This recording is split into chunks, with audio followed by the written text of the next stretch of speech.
exhorta a la Secretaría de Educación Pública a modificar la política de instrumentación de la reforma educativa.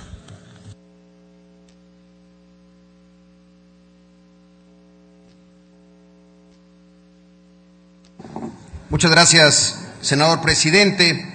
Con el permiso de todas y de todos, ¿qué está pasando en Chiapas? Mis paisanos viven hoy horas de intranquilidad, de molestia, y se sienten poco seguros de salir a las calles sin saber si ese día o el día de hoy, como está ocurriendo en este momento, hay algún bloqueo, alguna manifestación, sin saber si podrán ejercer un derecho fundamental como lo es el libre tránsito. En la lectura que se hace desde acá, desde la Ciudad de México, desde los medios de comunicación, quizá incluso desde el Senado, la culpa, la responsabilidad de lo que está pasando en Chiapas, pero también en Michoacán, pero también en Oaxaca, pero también en Guerrero, la culpa es de los maestros. Y eso es completamente falso. Lo que está ocurriendo en mi estado es una mezcla explosiva, generalizada, que incluso ha llegado en algunos momentos a la violencia. En Chiapas se están protestando los ciudadanos de Tuxtla por el desaseo electoral, por la privatización del agua potable, incluso hasta por la instalación de topes en vías rápidas. En Chiapas se están protestando los policías pidiendo mejores salarios y condiciones mínimas para realizar su trabajo. En Chiapas protestan mujeres y niñas preocupadas por una ola de feminicidios que tienen a Chiapas en el segundo lugar nacional. En Chiapas protestan los médicos y las enfermeras por falta de insumos básicos para hacer su trabajo con dignidad. En Chiapas protestan los bomberos ante la carencia de condiciones de seguridad. En Chiapas protestan los de Chenaló, los de Ochuc, los de Chanal, los de Ixtapa, los de San Cristóbal, los de Tila, por un proceso electoral desasiado y fraudulento. En Chiapas protestan los caficultores por la falta de acciones ante la plaga de la roya del café. En Chiapas protestan los transportistas de Comitán por la ampliación indiscriminada del número de concesiones y la corrupción con la que se están entregando. Y en Chiapas que por supuesto protestan los profesores ante la implementación de la reforma educativa. ¿Y cuál ha sido la respuesta? Ante algunos, solamente el silencio. Con otros, la negociación reactiva. Pero para los profesores, la respuesta ha sido la confrontación desordenada que incluso ha llegado a la violencia como el día de hoy. Y no son los únicos, pero sí contra los que se ha emprendido una actitud más dura, más firme, pero más dura también.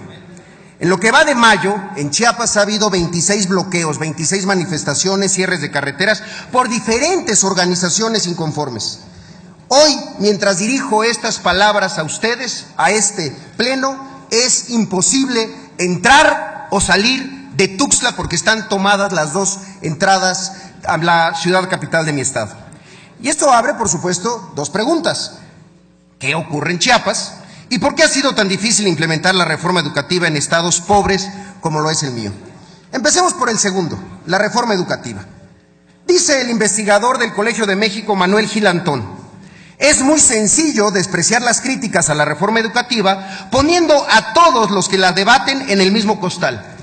De ese modo, el poder que no escucha, que no dialoga, concibe todo cuestionamiento como insolencia ilegal y se queda aislado en su aparente triunfo.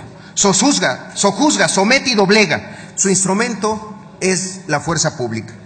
Cuando aquí votamos la reforma educativa, se dijo: la reforma no es perfecta, pero esas fallas hoy salen a relucir en el proceso para llevarlo al plano de la realidad en los estados con mayor pobreza y con menor fortaleza institucional. Nada bueno ha surgido en Chiapas cuando el gobierno, en lugar de reconocer que hay deficiencias en sus estructuras y abrir las puertas al diálogo, asume una posición defensiva.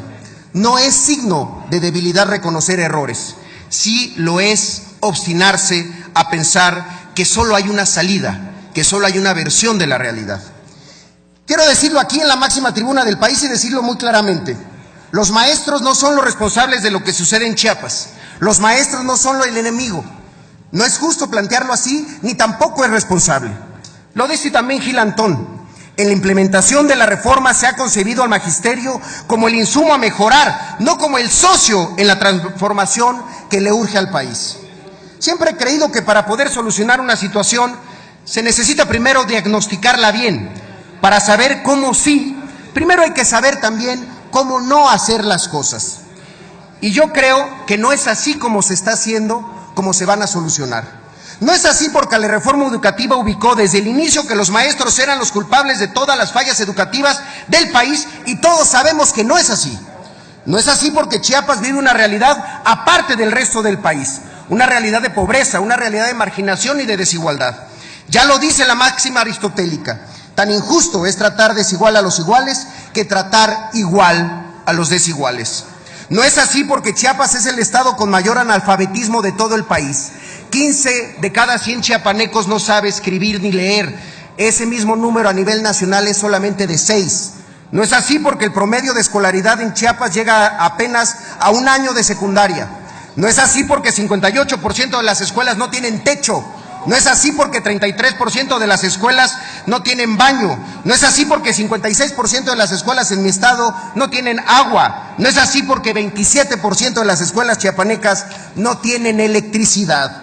No es así porque 541 escuelas chiapanecas fueron declaradas no aptas para la enseñanza.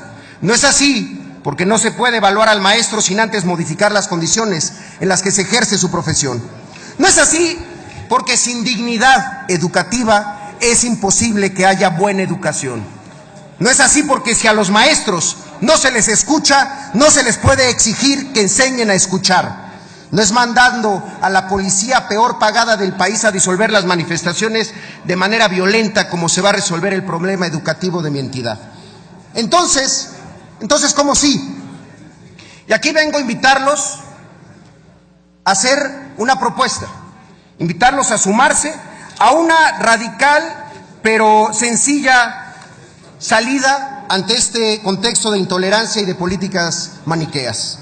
Llamar a un diálogo amplio y transparente entre chiapanecos para resolver los problemas de los chiapanecos. Un diálogo ordenado e incluyente en el que participen los maestros, los senadores, los diputados, el gobierno del estado, los académicos, los jueces, los empresarios, los activistas, los periodistas, que participen todos los chiapanecos para llegar a un acuerdo transversal, convergente y vinculante. Es hora de dejar de acusarnos, es hora de intentar llevar agua a nuestro molino. Chiapas no puede funcionar sin un piso común, sin una sociedad más armoniosa, igualitaria y justa. Para ello, tenemos que dejar atrás el miedo al debate de las ideas, convocar a ese gran diálogo abierto en el que participen todos los chiapanecos. No en el clásico esquema de diálogo cerrado, tras bambalinas, sin un ejercicio abierto de democracia. No, un diálogo transparente, televisado, abierto, con reglas y con respeto. Por eso, mi invitación, compañeras y compañeros, es que empecemos ya, que nos pongamos de acuerdo y lo hagamos con la urgencia que amerita la situación. Sin ello, no se puede pensar en una solución a la situación que restituya el tejido social y recupere la confianza hacia toda la clase política que la ha perdido.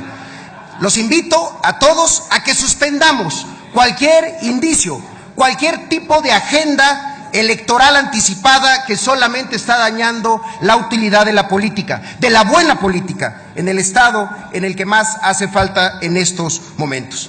Por eso, senadoras y senadores, creo que es la hora de demostrar que la lealtad de los políticos, de todos, es a nuestros representantes y a nuestros estados, no a un partido, no a un gobierno. Ahí mi propuesta: gran diálogo entre chiapanecos para encontrar soluciones a los problemas de Chiapas. ¿Es eso o pensar que la protección de las cosas como están van a surgir de manera espontánea y milagrosa las soluciones que requiere la parte más pobre de nuestro país? Actuemos ahora que podemos. Ya la historia nos ha dado dolorosas lecciones que no queremos repetir. Se ha dicho en esta tribuna, en otros tiempos y en otros momentos críticos: somos mucho pueblo para la derrota. Construyamos la casa de todos, en la que quepan todos los chiapanecos sin distinción. Es cuanto, señor presidente. Muchas gracias.